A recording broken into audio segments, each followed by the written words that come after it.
बोला सदाराम बापूनी जय, पाटीजी महाराजनी जय, वेलनाथ बापूनी जय, पादातार बापूनी जय। આજે આ ગાંધીનગરની પવિત્ર ભૂમિ ઉપર ક્ષત્રિય ઠાકોર સમાજ, ક્ષત્રિય ઠાકોર સેના અલ્પેશ પહેલા આ મંત્રને માન આપીને વધારેલા સ્ટેજ ઉપર બિરાજમાન સર્વપક્ષીય ઠાકોર સમાજના સૌ અગ્રગણ્ય આગેવાનો, આ મંત્રને માન આપીને વધારે મહેમાનશ્રીઓ, ગુજરાતના ખૂણે ખૂણેથી ક્ષત્રિય ઠાકોર સેના અને ઠાકોર સમાજના સૌ વડીલો, યુવાન ભાઈઓ અને બહેનો, મારી અગાઉ અનેક આપણા સમાજના તમામ મહાનુભાવો સમાજને આવનાર સમયમાં શિક્ષણ તરફ આગળ વધવા માટે જે વાત કરી છે, વાતમાં હું મારો સુર પુરાવું છું। આજે આપણે બધા રાતના 3 વાગે કેમ ભેગા થયા? આપણે કયા પરિબળો સામે લડવાનું છે? આપણા વિકાસમાં કયા પરિબળો એ આપણા વિકાસને રૂંધે છે? તો પરિબળો એ છે, ચાહે વ્યસન હોય, નિરીક્ષરતા હોય, અંધશ્રદ્ધા હોય, કુપોષણ હોય, બેરોજગારી હોય, આવા અનેક પરિબળો સામે વૈચારિક ક્રાંતિ કરીને આજે એના સામે લડવા માટેનો સંકલ્પ કરવાનો છે। અને સંકલ્પ કરવાનો છે ત્યારે આ પરિબળો આપણને કઈ રીતે આગળ જતા અટકાવે છે એ આપણે બધાય ખૂબ સારી રીતે જાણીએ છીએ। સમાજને એક કરવાની વાત આવે, એના ઉજ્જવળ ભવિષ્ય માટેનો નિર્માણ માટેની વાત થતી હોય તો જેના અન્ન ભેગા એના મન ભેગા। આજે તમામ સમાજો, જે સમાજો વર્ષો પહેલા એક મંચ ઉપર આવ્યા, ખેલ દિલીની ભાવના રાખી, વ્યક્તિને કઈ મળે કે ના મળે, પણ જે સમાજોએ એમના સમાજના ઉજ્જવળ ભવિષ્યની ચિંતા કરી, ક્યાંક ન્યાય કે અન્યાય થયો હોય તો પણ એમને સહન કરીને એમને સમાજને આગળ વધવા માટે ખૂબ પરિશ્રમ કર્યો, ખૂબ એમણે સંઘર્ષ કર્યો। એ સમાજો ઉપરથી આપણે શીખ લઈને આપણો સમાજ કઈ રીતે પરિશ્રમ કરતો થાય, કઈ રીતે શિક્ષિત સમાજોએ વર્ષો પહેલા પ્રગતિ કરી, એમની પાસેથી પ્રેરણા લઈને કઈ રીતે આગળ વધે, એનો એનાલિસિસ અને એનો સંકલ્પ કરવા માટે આપણે આ બધા ભેગા થયા છીએ। કોઈ પણ ક્રાંતિ એ કોઈ એક દિવસે નથી આવતી। કોઈ સુખી સંપન્ન પરિવાર હોય, કોઈ સુખી સંપન્ન સમાજ હોય તો તમે એનું એનાલિસિસ કરો, તમે એનું અનુકરણ કરો અને એના માટે તમે એ સમાજે કઈ વ્યક્તિએ કઈ પરિવારે કેટલા વર્ષ સુધી એને સંઘર્ષ કર્યો છે, ત્યારે પરિવાર કે કોઈ સમાજ એ કોઈ આગળ જતો હોય છે। ત્યારે મારે આપ સૌને બે હાથ જોડીને વિનંતી કરવાની છે કે કેવા વિચારોનું આપણે આજે રોપણ કરવા માટે ભેગા થયા છીએ। ઉત્તર ગુજરાતમાં સદારામ બાપા, મધ્ય ગુજરાતમાં પાટીજી મહારાજ, સૌરાષ્ટ્રમાં વેલનાથ બાપા કે માધાતર દાદા, આ ચાર ભેગા પાયા ભેગા થઈ જાય ધાર્મિક પાયા તો મારો સમાજ એ સમગ્ર ગુજરાતનો એક તાતરે બંધાય। એક આ સંગઠને ગુજરાતને અને ઠાકોર સમાજને એકજૂટ થવા માટેનો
ગુજરાતની અંદર અનેક પ્રાઇવેટ કંપનીઓ મોટા પ્રમાણમાં છે, પણ ક્યાંક આપણે દીકરા દીકરીને નોકરી માટેની વાત હોય તો 21મી સદીએ ટેકનોલોજી અને જ્ઞાનની સદી છે, અને એ પ્રમાણેની માંગનું આપણે એજ્યુકેશન મેળવેલું ના હોય તો આપણને એ કંપનીમાં સારી મોટા હોદ્દાવાળી નોકરી ના મળે. અને આપણો મગજ એ હવે સિક્યુરિટીમાંથી અને નાના હજુ આજે પણ કોઈ નોકરી માટે આવે તો માંગણી કરે કે મારા દીકરાને પટાવાળામાં ક્યાંક રાખજો, મારા દીકરાને સિક્યુરિટીમાં કોઈકને રાખજો. હવે આ પટાવાળાને સિક્યુરિટીમાંથી બહાર નીકળીને ઠાકોર સમાજનો દીકરો આઈએસ ને આઈપીએસ બને, કોઈ કંપનીની અંદર એન્જિનિયર બને, મિકેનિકલ બને, આ સપના જોવા માટે આજે આ સમાજ એ આ ભેગો થયો છે. અને સપના એ વાતો થકી નહીં પણ વ્યવસ્થા થકી થાય, અને વ્યવસ્થાઓ એવી કરવી જોઈએ કે ભલે નાનું કામ થાય, મજબૂતાઈ વાળું થાય, પરિણામલક્ષી થાય, અને પરિણામલક્ષી થાય તો જ આ સમાજનો અતૂટ વિશ્વાસ છે એ ભરોસો આપણા ઉપર, નેતાઓ ઉપર ને આગેવાનો ઉપર ટકી રહે. આજે સમગ્ર સમાજના તમામ પક્ષના આગેવાનોએ એકતાના દર્શન કરાવ્યા છે, અને આજે આ રાતના આ 3, 4, 5 વાગવા આવ્યા અને ત્યાં સુધી પણ આ આગેવાનો આજે સમાજના ભવિષ્યની ચિંતા કરવા માટે કરીને ભેગા થયા છે. અને ભેગા થયા છે ત્યારે આ એક વ્યક્તિથી ના થાય, આ કામોએ સહિયારો પુરુષાર્થ કરવો પડે, અને સહિયારો પુરુષાર્થ કરવા માટે કરીને રામચંદ્ર ભગવાન રામ હતા તો પણ એમને લંકા જવા માટે કરીને જ્યારે દરિયા ઉપર જ્યારે પુલ બનાવવાનો હતો, બ્રિજ બનાવવાનો હતો, એ ટાઈમે એક નાનામાં નાની ખિસકોલી પર એ રામચંદ્ર ભગવાનને એ મદદ કરી દીધી. એમ કોઈ તનથી કરે, કોઈ મનથી કરે, કોઈ ધનથી કરે, અને જેટલી મદદ થાય એટલી મદદ કરે. ઘણી વખત કલાકારો કહેતા હોય ને, આપણે તો ઘણી વખત હું સાંભળું કે ભાઈ મારે સમાજ સેવા કરવી છે, તો સમાજ સેવા એ મેં કીધું કોઈ તનથી કરે, કોઈ મનથી કરે, કોઈ ધનથી કરે, આ બધી સેવા કરે અને વધારાની કોઈ સેવા ના કરી શકે તો તે કરે ને કરવા દે, કોઈને નડે નહીં તો એ સમાજ સેવા કહેવાય. કામ કરતા વ્યક્તિઓનો ક્યાંક ને ક્યાંક ટીકા થાય, ટિપ્પણ થાય, એ સહન કરીને આગળ વધવા માટેના પ્રયત્નો કરતા હોય છે, પણ એનાથી પણ વધારે મજબૂત મનોબળ રાખીને ટીકા કરતા જે લોકો એ પરિણામ આવશે ત્યારે 100% ઇનલાઈન લોકો અભિનંદન આપશે. આજે વિચારોની ક્રાંતિ એટલા માટે કે આ સમાજ એવો છે, તમે રાતે અડધી રાતે બોલાવો તો આજે આખા ગુજરાતનો ઠાકોર સમાજ આ ગાંધીનગરમાં તમારી પાસે આશા, અપેક્ષા અને આવનાર ઉજ્જવળ ભવિષ્યની આશા અપેક્ષા લઈને આજે આપણી વચ્ચે અહીંયા ઠાકોર સમાજ આવ્યો છે. હું સમાજને ખાતરી આપું, નેતાઓ વતી, કે આવનાર સમયની અંદર આ તમે આ 9 મહિનાની કડકડતી ઠંડીમાં એક સમાજના ભવિષ્યના નિર્માણ માટે કરીને આવ્યા છો. આ તમારી તે કડકડતી ઠંડીમાં તમારી હેરાનગતિ છે એને હેરાન નહીં જવા દે, એની પણ અમે તમને બધાને ખાતરી આપી.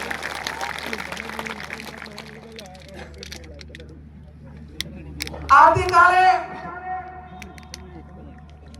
સવારમાં 7 વાગે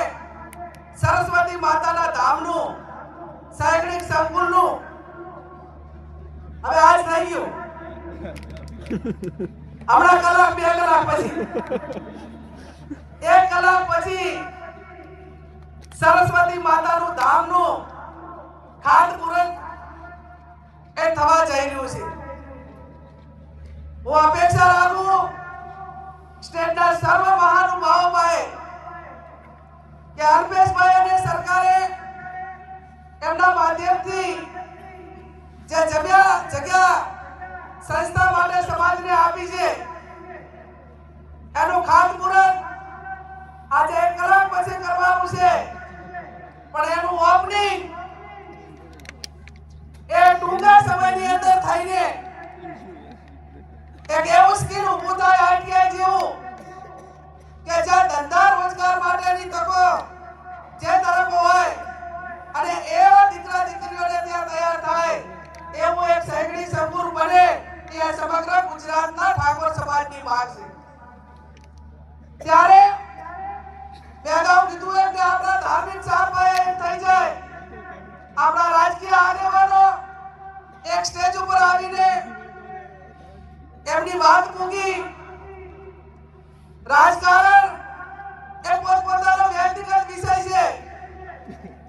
અને પોતપોતાની વિચારધારા પ્રમાણે કામ કરે,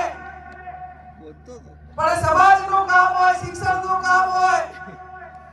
અને સમાજને ક્યાંય એક છેવાડાના વ્યક્તિને એનો કોઈ પણ પ્રકારનો વાંક ના હોય અને એને કોઈ તંત્ર હોય કે કોઈ વ્યક્તિઓ મારફત અન્યાય થયો હોય ત્યારે આ સ્ટેજ ઉપર આવ્યા એવાને એવી રીતે એક સ્ટેજ ઉપર આવીને એને ન્યાય અપાવવાનું કામ પણ આવનાર સમયની અંદર ઠાકોર સમાજ કરે. ત્યારે વિશેષ ટાઈમ ના લેતા એટલું સમાજને વિનંતી કરું છું કે આજે સમાજની અંદર સૌથી મોટી કોઈ સમસ્યા હોય, મુશ્કેલી હોય તો હમણાં વિક્રમભાઈએ એમના ગીતમાં પણ ગાયું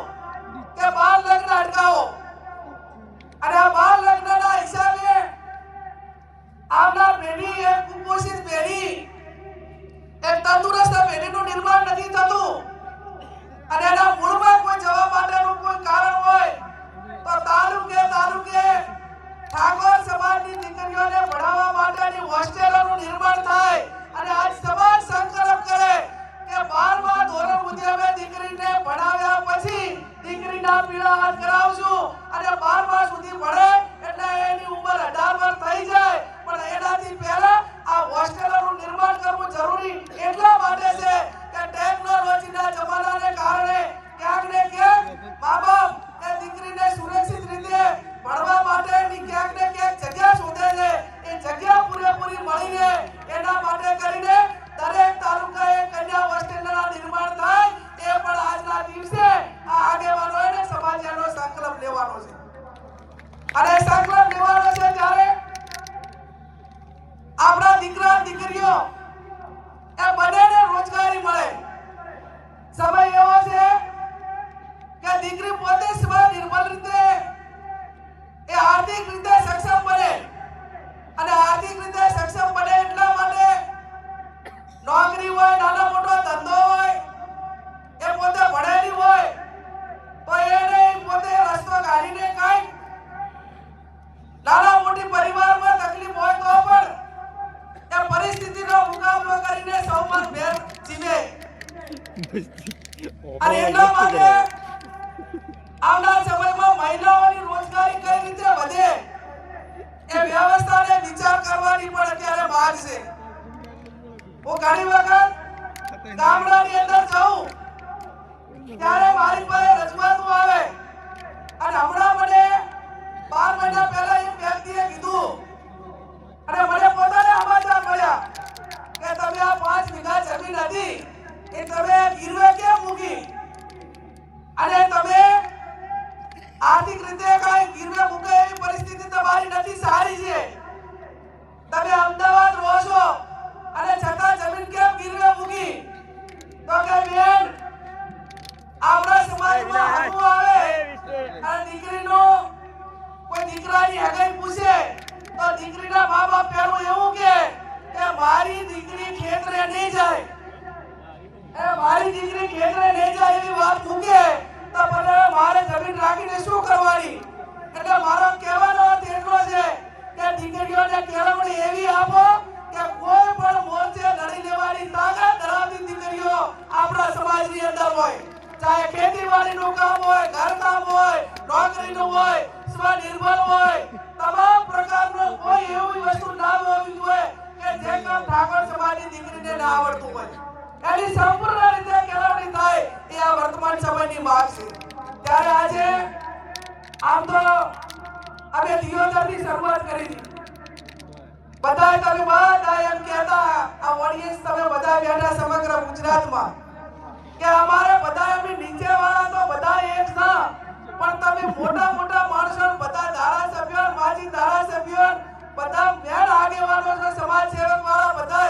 એ બધા એક થાય ને તો અમને કામ કરવા માટેની મોકળાશ મળે. એટલે એની શરૂઆત 2 વર્ષથી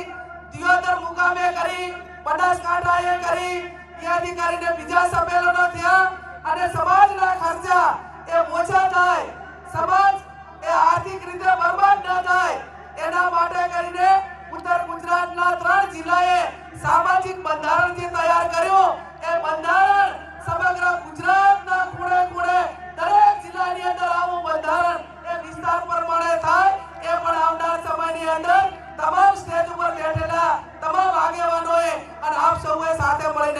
પડશે. એક સમાજ એક રિવાજ, એક રિવાજ શ્રેષ્ઠ રિવાજ, અને શ્રેષ્ઠ રિવાજ એ શ્રેષ્ઠ સમાજના નિર્માણ કરવા માટે કરીને ક્યાંક નાના મોટું મનમેળ હોય ના હોય તો એને પણ સાઈડમાં રાખીને સમાજના કામમાં એક થજો. મારી પાસે વિક્રમભાઈએ માગણી મૂકી અને એમને વાત કરી કે બેના ડીજે વાળાની એમની માગણી છે, એટલે હવે આ જે બંધારણ એ કોઈ કેડીપીને નથી બનાવ્યું, સમગ્ર ઉત્તર ગુજરાતના 3 જિલ્લાઓએ સાથે મળીને બનાવ્યું છે. અને એ દિવસે એવી જાહેરાત કરી છે કે આના 1 વર્ષ પછી 4/1/2027 ના રોજ જ્યારે એને 1 વર્ષ પૂરું થાય અને એની ઉજવણી થાય એ ટાઈમે ચર્ચામાં મૂકીશું, અને એમાં તમે પણ બધાય આવજો. ચર્ચાના અંતે જે કાંઈ નિર્ણય લેવાનો થતો હશે એ આવતા વર્ષે થશે, પણ હાલ તો મેં કીધું કે આ બજેટ પસાર થઈ ગયું છે એટલે હાલ એને કોઈ વિચારણામાં વ્યક્તિગત રીતે લઈ શકાય એવું નથી. અહીંયા તમે ખૂબ મોટી સંખ્યામાં અહીંયા હાજર રહ્યા અને આવનાર સમયમાં એક સમાજની દિશા નક્કી કરવા માટેનો સંકલ્પ માટે આપ સૌ ભેગા થયા. મેં અગાઉ કીધું એમ એક થાવ અને જે રીતે બીજા સમાજોએ જે પ્રગતિ કરી, આજે તમે એમ કરો કે કોઈ સારું કામ કરતો હોય તો એને તમામ સમાજો પણ આવકારતા હોય છે અને એમના રાહે ચાલવા માટેના પ્રયત્નો કરતા હોય છે. આપણા બંધારણ પછી જાગીરદાર સમાજ હોય, રબારી સમાજ હોય, બીજા ઘણા બધા સમાજોએ પણ પોતાના પ્રાસિંગ કે લગ્ન પ્રસંગો હોય એમાં ખર્ચા ઘટાડીને શિક્ષણ તરફ આગળ વધવા માટેના પ્રયત્નો કર્યા. આપણા બંધારણમાં સોશિયલ મીડિયા હોય, ટીવી ચેનલ હોય અને રોનકભાઈ જેવા કે એબીપી અસ્મિતા જેમણે એન્કર તરીકે કે ઠાકોર સમાજની અંધશ્રદ્ધા હોય, ઠાકોર સમાજનું બંધારણ હોય, ઠાકોર સમાજના વ્યસન મુક્તિ હોય તો એમના સૌથી વધારે કોઈએ એક ટીવી એન્કર તરીકે મદદ કરી હોય તો રોનકભાઈને હું સમાજ વતી ખૂબ અભિનંદન આપું છું, એમનો આભાર માનું છું. અહીંયા આવડી મોટી સંખ્યામાં તમે હાજર રહ્યા અને સમાજને એક મનોબળ પૂરું પાડ્યું, આગેવાનોને કામ કરવા માટેનું મનોબળ પૂરું પાડ્યું. ભગવાનને પ્રાર્થના કરીએ, સદારામ બાપુને પ્રાર્થના કરીએ કે સમાજ